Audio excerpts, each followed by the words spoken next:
যদিও আমি ফাইন্যান্স নিয়ে কাজ করি না, তারপরও এক ভাই রিকোয়েস্ট করলো বিডি ফাইন্যান্সটা একটু দেখে দেওয়ার জন্য। তো বিডি ফাইন্যান্সের ব্যাপারে বলার আগে সেক্টরের কথা বলতেছি। তো ফাইন্যান্স সেক্টর তো এমনিতে আমরা কোনো বায়ারের কোনো প্রেশার আমরা ফাইন্যান্স সেক্টরে দেখি নাই, এর আগে সেক্টর অ্যানালাইসিসে বলা আছে।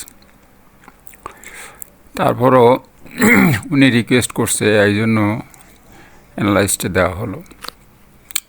তো যদি আমি অ্যানালাইসে আসি, এইখানে দেখেন আমরা যদি এই ব্লকটা ধরি আর কি, এই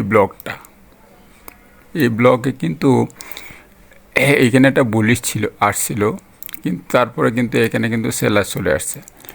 যেহেতু সেলার অ্যাক্টিভ হয়ে গেছে, আলটিমেটলি সেলার কিন্তু এখান থেকে দেখেন ডাউনে পুশ করে দিচ্ছে, বিকজ অফ মেইন ট্রেন্ড হলো ডাউন ট্রেন্ড।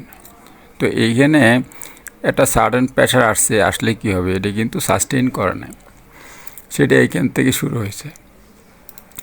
অর্থাৎ আমরা সেটা এইখানে দেখতে পাচ্ছি যে এটা বুলিশ ক্যান্ডেল হলেও কিন্তু এখানে এই ক্যান্ডেলে সেলার কিন্তু অ্যাক্টিভ ছিল, যার ফলে আমরা কিন্তু বলতে পারি যে এখান থেকে সেলটা শুরু হয়েছে। যদিও এখানে গ্রিন ছিল, কিন্তু গ্রিন থাকলেও কিন্তু এখানে সেল ছিল, যেটা নর্মালি রিটেলার ট্রেডাররা বুঝতে পারে না। তারপরে আমরা যদি আসি, তারপরে যদি আমি এই জায়গায় যাই, আমি যদি এই জায়গাটুকু দেখি, যেটা আমি জুম করে দেখাইলাম, এই দেখেন এখানে তিনটে কিন্তু ইনভার্টেড হ্যামার তৈরি হয়েছে, এবং প্রত্যেকটা হ্যামারের আভার শেডও কত বড়। তার মানে কি এখানে স্ট্রং সেলার আছে, স্ট্রং, অর্থাৎ টোটাল বায়াসটাই কিন্তু সেলারের। তো এইখানে আলটিমেটলি কী হয়েছে, পরের দুইটা ক্যান্ডেল দেখেন রেড হয়েছে, পরের দুইটা ক্যান্ডেল কিন্তু দেখেন সেলের দিকে। তারপরে আমরা যদি আর একটু আগে যাই,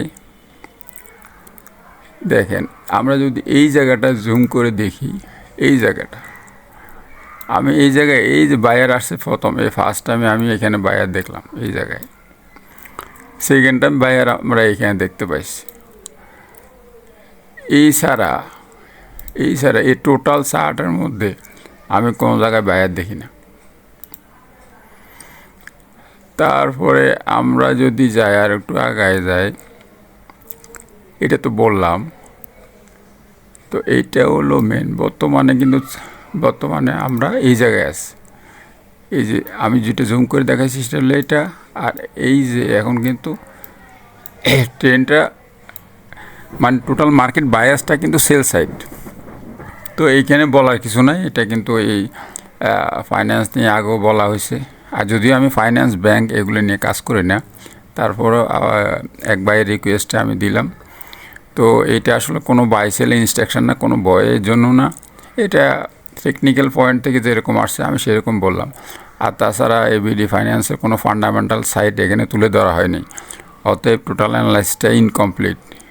তো এটা শুধু প্রশিক্ষণের জন্য ব্যবহার করা যেতে পারে, আদারওয়াইজ এটার উপরে বেস করে কোনো সিদ্ধান্ত নেবেন না। ধন্যবাদ, আসসালামু আলাইকুম।